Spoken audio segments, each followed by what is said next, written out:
Welcome to the Ultimate Coach Podcast, Conversations from Being, inspired by the book, The Ultimate Coach, written by Amy Hardison and Alan Thompson.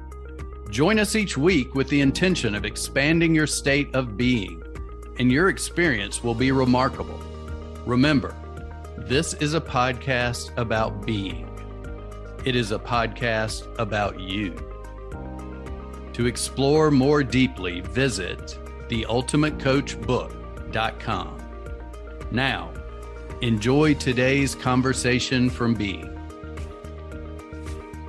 Georg Stuby, welcome to the show. Welcome to the Ultimate Coach Podcast. Nice to be here with you. Thank you so much.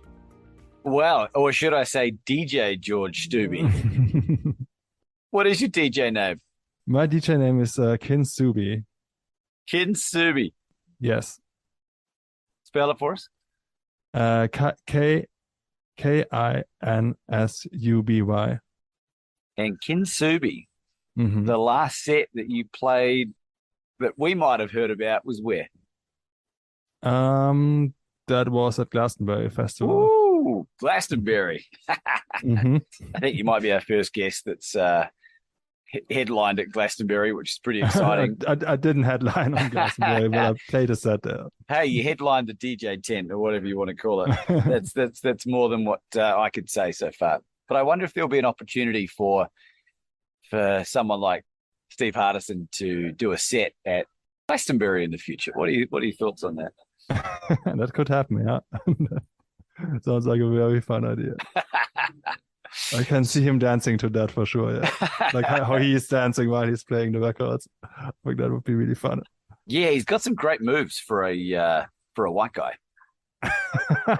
You said that. Yeah, I can say that because I'm a white guy, and I got great moves too. And incidentally, George, my ability to dance got way better when I gave up drinking and partying. Incidentally, really? Yeah, who would have thought, right? I don't know. It was I think maybe with how off my head I was, my rhythm was all out, and when I was sober, I was like, all right, if I'm going to do this, I'm going to have to do it properly. Just tapped into my my inner dancing child.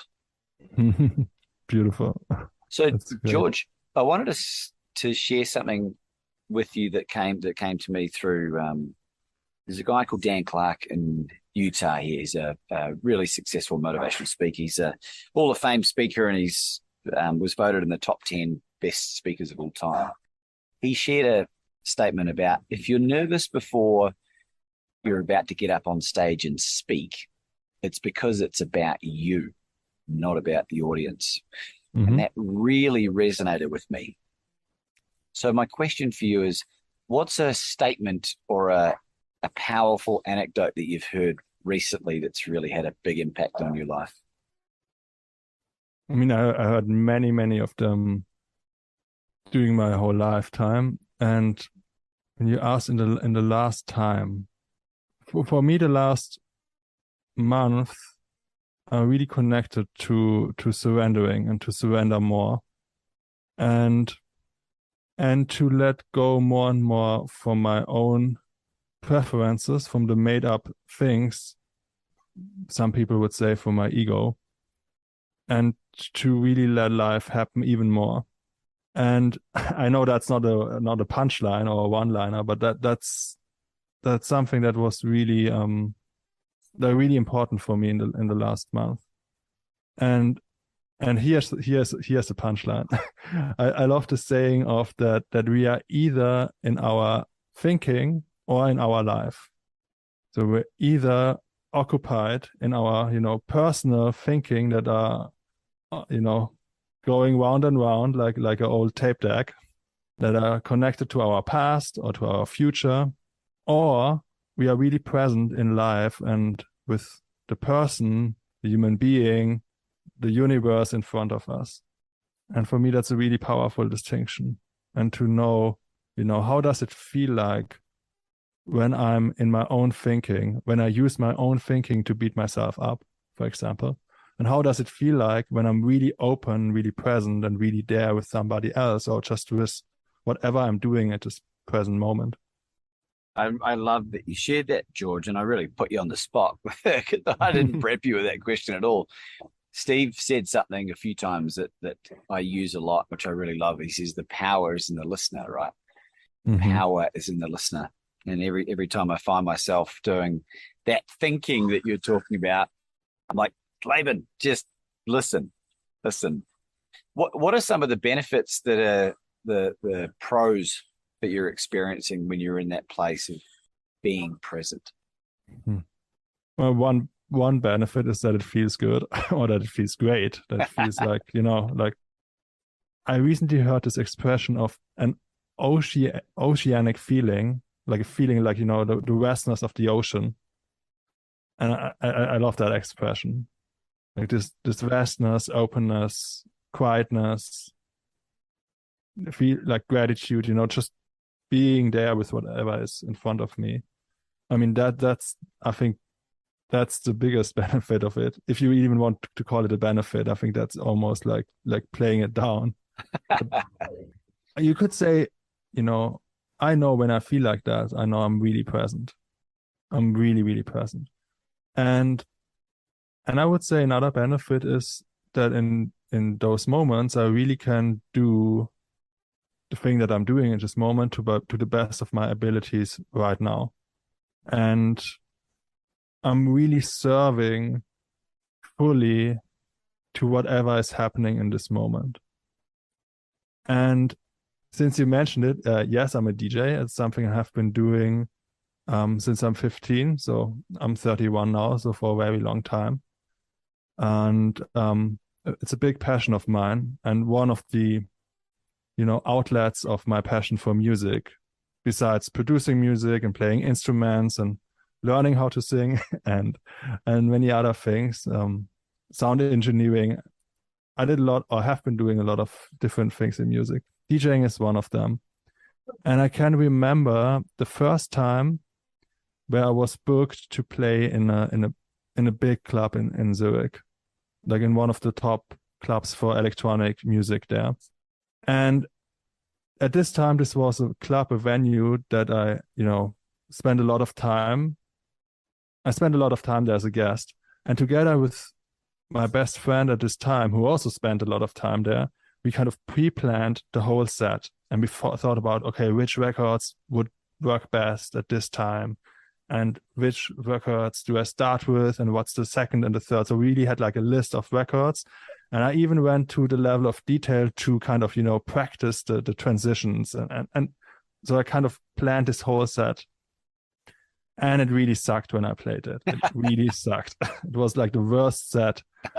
One of the worst sets I think I've ever played. And here's why: because it didn't connect at all to the present moment. It, me thinking about it beforehand, it just doesn't work like that. I cannot know the vibe of the people at this moment in this venue. I cannot know how many people are there. I cannot know what serves this moment best. And this kind of preparing for that just doesn't work really well.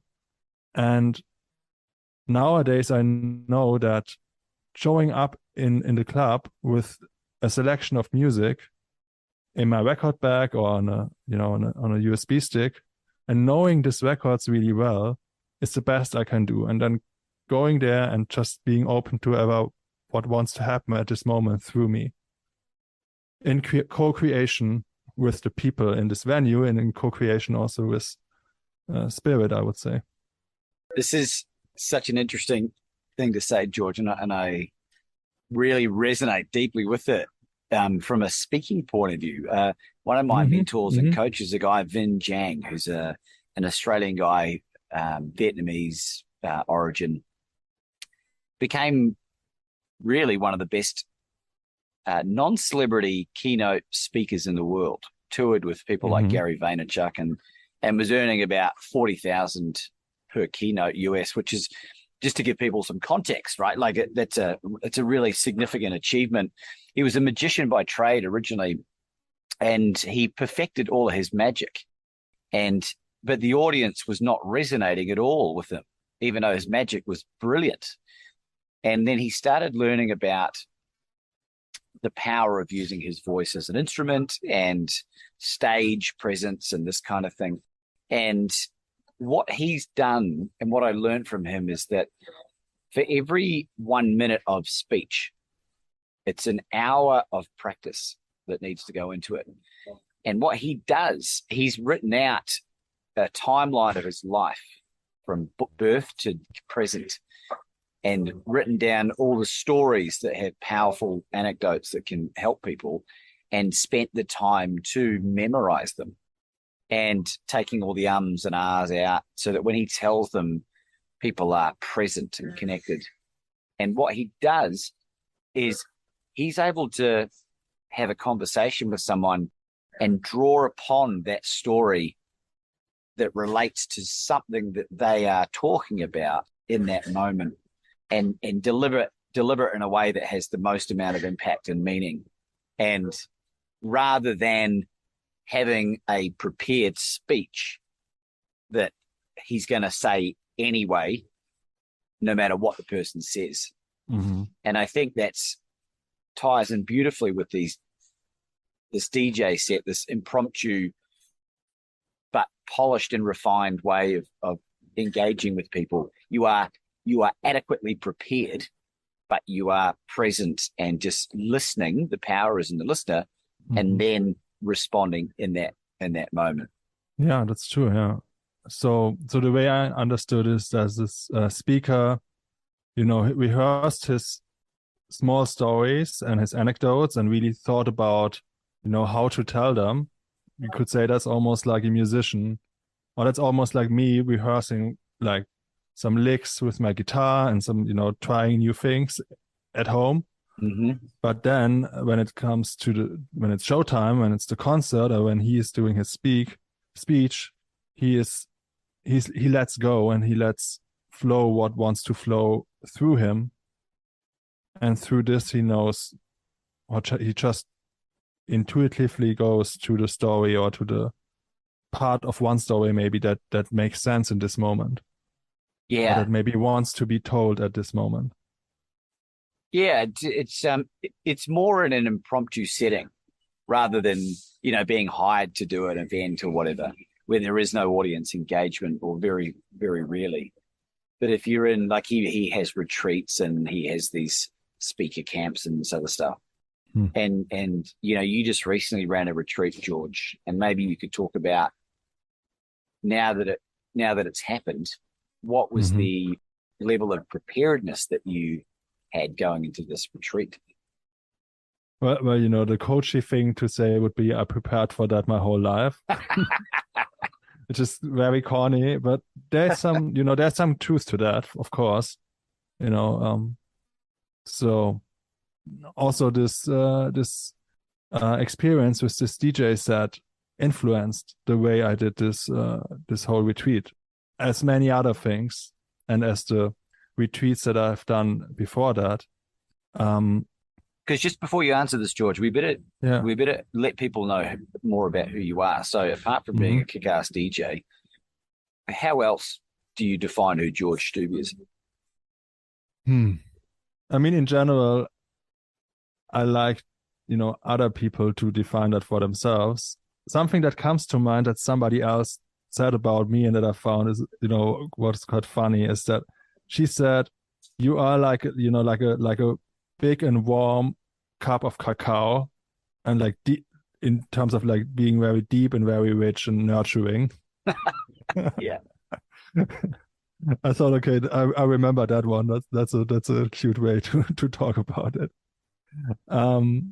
Besides that, a lot of people say like that I'm extremely open-minded, and just open to explore the world, and open to really question everything that I've been told by society or my upbringing, and to find the things that really resonate with me. I would say that's a big point. I have a big passion for music and arts, and to explore human beings and how our experience happens here on this planet.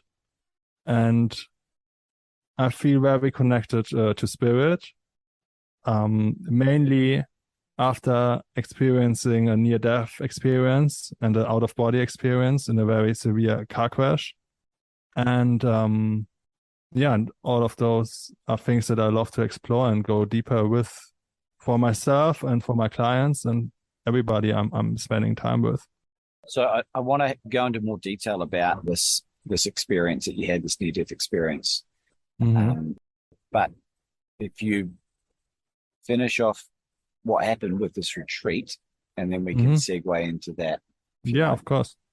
So the retreat, or how I like to call it, the immersive, was called Inner Intuition Immersive. So it was all about intuition and how we can access it, how we can, live from and with it, and just use it to enrich our lives and to really, let go of all the things that we are not and be the things that we are.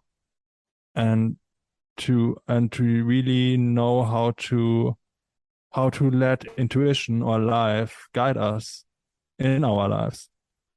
And that's what we explored in almost 6 days.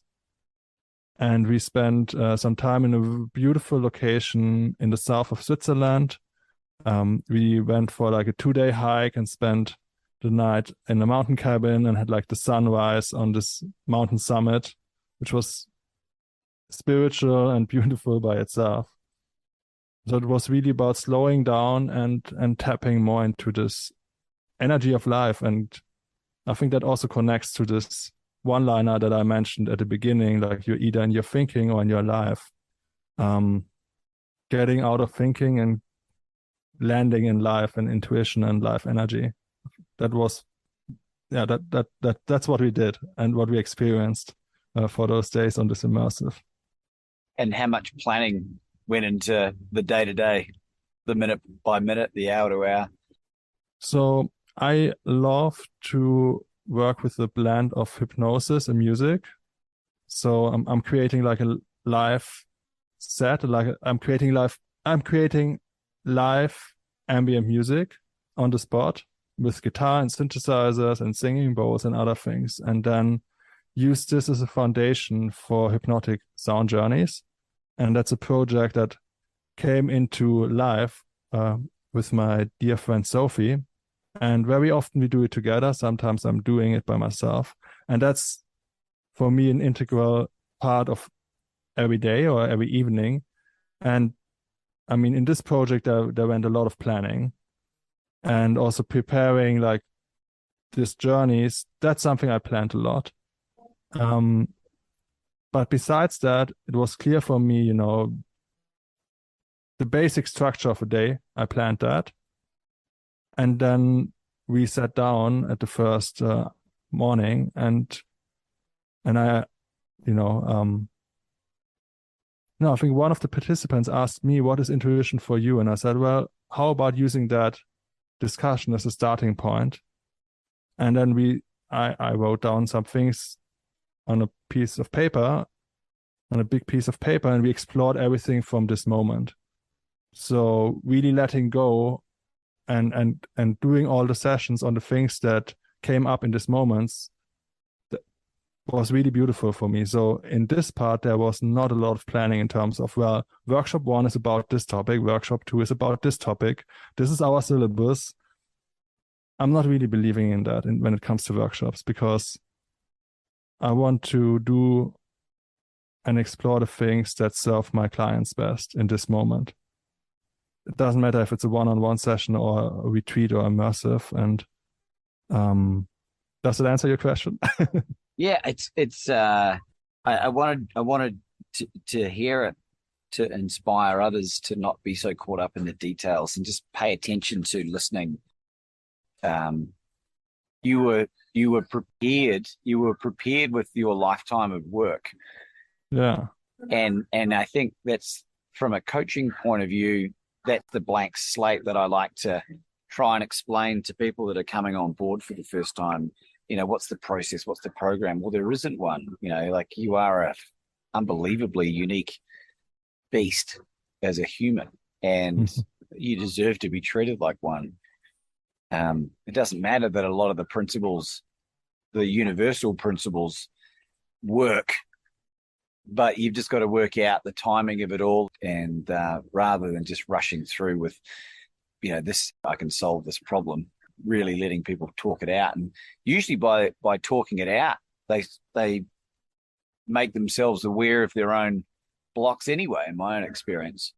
Yes. But George, I'm staying near Salt Lake City with a dear friend, Robert Scott Bell, who introduced me to Hugh, H-U. And I'm going to play, let me know if you can hear this. I'm going to find it. You can hear that? You can hear this. This is like, have you heard of this before? No, not yet. So it's how do I describe this? Hugh, H-U, is an ancient name for God that has been sung for thousands of years in many lands for spiritual unfoldment. Today, people from every culture on earth sing the sacred sound of Hugh to bring deeper understanding into their lives. As you sing Hugh, look for comfort, peace, and calm, inner light or sound, expanded awareness, a release of fears, answers to your questions, and a subtle sense of divine love. And it stems from a practice of Eckankar. Have you heard of this before? No, not yet. E-C-K. Yeah, E-C-K-A-N-K-A-R. And that little snippet that I played goes for 20 minutes, I think. That was just something that came to me as we talk about this. And maybe you could incorporate that into a DJ set somehow. Like, wouldn't that be cool? Yes, absolutely. I want to ask you about your relationship with Steve Hardison. You're on the Ultimate Coach podcast. Every guest that's been on the show has been impacted by Steve Hardison and the Ultimate Coach in some way, shape, or form. What's your relationship with Steve Hardison? Well, I haven't been a coaching client of him, but I talked to him on the phone, and we met in London at his event, and I listened to the book and read the book and some of the rare things that you find of him online. And the first thing that comes to mind is his expression of, I am that nobody is worthy of my judgment and that everybody is worthy of my love. And that's something that really stuck with me. You say that one more time. I am that nobody is worthy of my judgment and that everybody is worthy of my love. And especially in moments where my thoughts, where my ego is getting loud, I reflect on this. And that's a big impact for me. Before I met him, I spent a lot of time in like letting go and opening my heart more, and like being and receiving and living more in love. But the way he talked about it inspired me to go even deeper into that. So those are two big impacts that are, I think, both tied to clearing the channels in a way to be more in love with everything. How do you think it's changed you as a coach?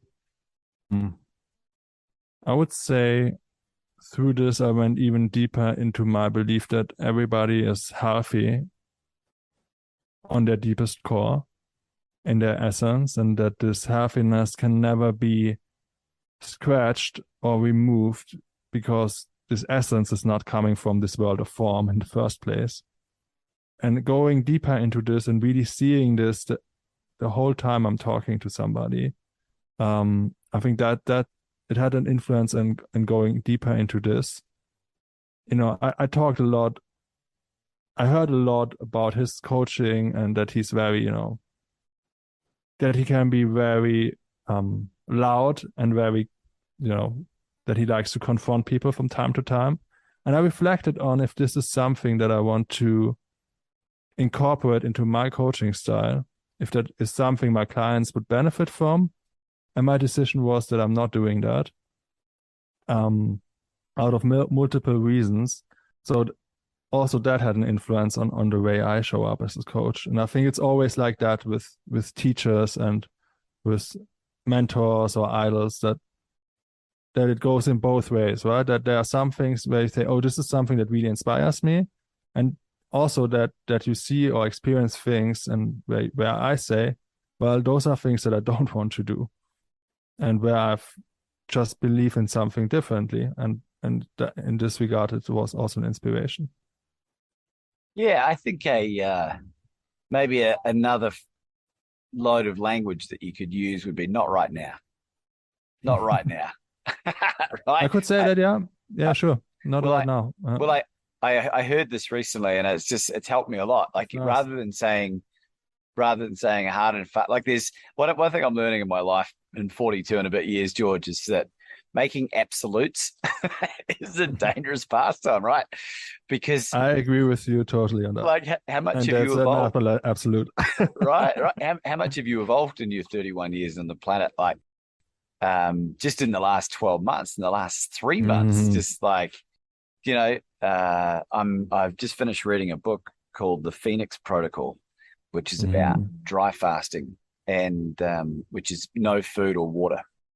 And okay, wow, yeah, and I've biohacked and experimented with water fasting, and I've done like 4 days water fasting before, and felt really great afterwards.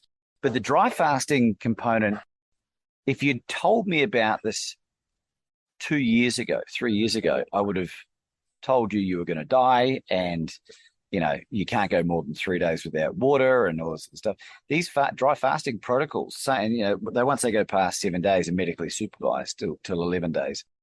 These people have a 95% success rate in healing the most unbelievable chronic disease. Cancers and lots of digestive disorders. And when you start understanding about the science of the body and how it heals and stem cells that the body creates, it's absolutely mind-blowing. So I just wanted to crowbar that in there because that might be helpful to someone listening to this. But I want to follow up with this thing we glossed over, this near-death experience. Can you go into more detail about what happened in your life, George? Yeah. Just to clarify that, are you more interested in how this whole accident happened, or what I experienced during the near-death experience and afterwards? Oh, well, I'd love context and all of it. Yeah, tell us. Okay, so the circumstances that led to that happened 9 years ago, almost, December 2013. And I was on the way from Zurich to a very beautiful patch of the Swiss mountains, of the Swiss Alps, with two friends for what we planned as a beautiful weekend of snowboarding. And so we were traveling in the car from Zurich to this part of the mountains. And at the beginning, the mood was great. We were listening to some music, techno music, and had some good conversations. And at one point, it got really late, and we all really wanted to arrive at this destination, at this little town in the mountains. And the person who had this urge the most was the driver. And while I was getting a little bit sleepy and drifting a little bit off, I kind of realized that the driver is going too fast and too rough. And I also had the intuition to tell him that and to say, slow down. But I didn't do this because I didn't want to be the, uncool person who complains about the driving style of the driver. So I didn't say anything. And the last turn before our destination was an elongated left turn. And at one part of it was iced. So the driver lost control over this car. And we were pushed out of this left turn and hit like a massive wooden fence, and like a farmer's fence, so like massive wooden logs, kind of spared the whole car. So it hit the car and went in through the windshield and left the car through the back shield, and my face was in between that. So every bone left of my nose was completely shattered, and I was completely knocked out for a few moments, and then came back to conscious, and was, in this body with this tremendous amount of pain. And it was super chaotic and, super overwhelming for the other two persons in the car. They were not injured at all. But it was very remote. It was late at night. It was dark. It was minus 10 degrees Celsius, snow everywhere. So really, really bad conditions for this whole situation. And in midst of all of that, I would say I got quiet enough for a split second in my thinking and realized or heard the guidance of, leaving the body, or that this is possible. And going to this place outside of my body where I'm not feeling this pain. And the way I remember it was that I was in multiple dimensions at the same time, that I was able to speak to my friends, but also being outside of my body and like observing this whole scenery from above. And I also remember that I would say that the decision was made between dying and living. And I say the decision was made deliberately because I don't know if I made this decision or if something else made this decision. But I remember this kind of crossroad moment. And also this knowing of that I'm not done yet on this planet as this human being. And yeah, then coming back to life. And you would think that it takes, Switzerland, the ambulance is there in 2 minutes, but it took them more than 40 minutes because it was so remote and far out there. So that was a fucking long time. And then I basically woke up in the intensive care unit, and the next day they had to fly me out with a helicopter and stuff. And I woke up there, and I knew that from this moment on, I really give myself the permission to follow my own passions. And I also knew that a very big part of the second life opportunity is about being in service for others. So that was a very profound experience and a very profound shift. And it's still a profound shift. There are still details that come back, and there are still things to discover for me in this whole experience. Wow. Well, we appreciate you sharing that, George, and it's inspiring, because look at the gift that the world has been given now with the work you're doing and the people that you're able to impact. And for clarity, I suppose, who are the people that you tend to attract with the coaching that you do? Is there a particular demographic? So when I look on the demographics, there is no pattern at all. So when I look at my former clients, it's male, female, non-binary, between 23, 24 up to 70 something, living in Europe and the States and somewhere else on the planet. What else is there for demographics? Occupation-wise, very diverse. So when you look on demographics, yeah, human is definitely humans, yes. And all of them, already went through some form of crisis in their lives and found a lot of depth in this and a lot of power and strength. All of them are very open when it comes to spirituality and being connected to spirit. All of them feel a bigger calling to contribute something in this world.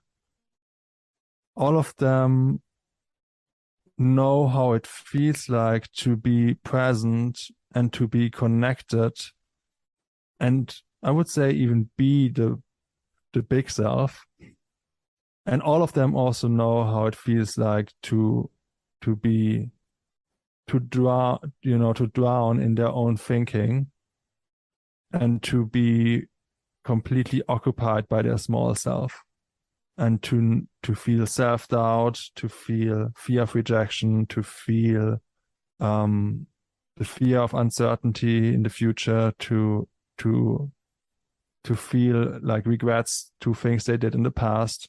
All of them know these very human parts very well, and those they know how it feels to be in the grip of their own ego, but they've also seen that there's a different way, or that they're different, that we are multi-dimensional beings, that we are more than our thinking, that we are more than our ego, that we are more than our past. And they want to explore that more, and they want to live more from intuition, and they want to really let go of the things that are in the way, so to speak, and also of like false concepts of themselves that they created innocently, and also that were kind of imposed on them from society and their upbringing and all those things. So those are similarities that I see in my clients. And they are all very artistic. They're all artistic. They're all, very sensitive beings. They all have something to express, and they all want to establish that more. And they are all people who are pretty successful in their lives, but maybe have bottled up this creative passions, or they bottled up their intuition, at least for a long while in their lives, because they really, bought in all this, in my opinion, bullshit of, being super rational and super planned and super heady and all of that, basic values in our societies. Yeah. So, George, how do people find you, brother? There are multiple ways to find me. One way would be Instagram, which is I am Georg Stuby. That's GeorgStuby.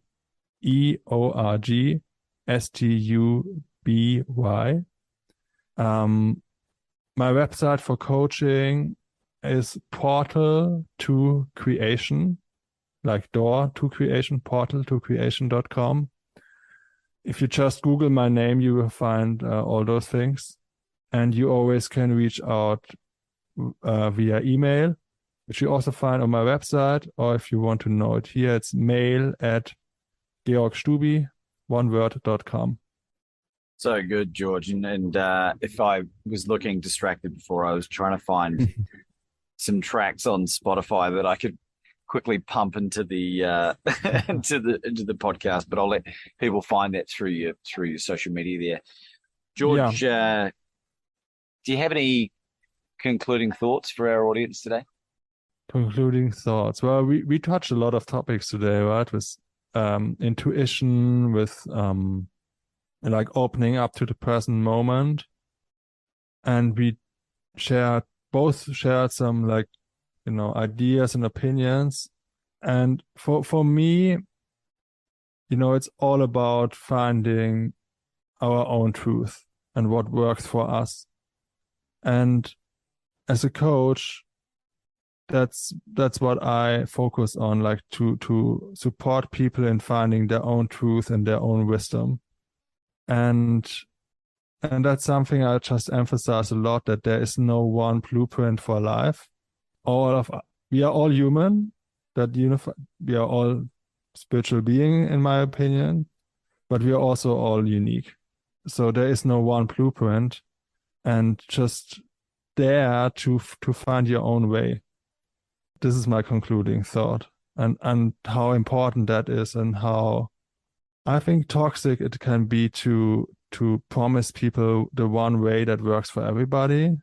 And I would really encourage everybody to find their own way, and to be open to do that, and to find themselves through that too. ladies and gentlemen, Georg Stuby. Thank you for listening. If you know someone who would benefit from today's conversation, please share this podcast with them. Also, we invite you to visit theultimatecoachbook.com so you can continue your personal exploration of being. There you will find links to join our wonderful community, get your own copy of The Ultimate Coach book, and more. Simply go now to www.theultimatecoachbook.com. That's www.theultimatecoachbook.com. The link is also available in the show notes. We appreciate your support. Be blessed. Be you.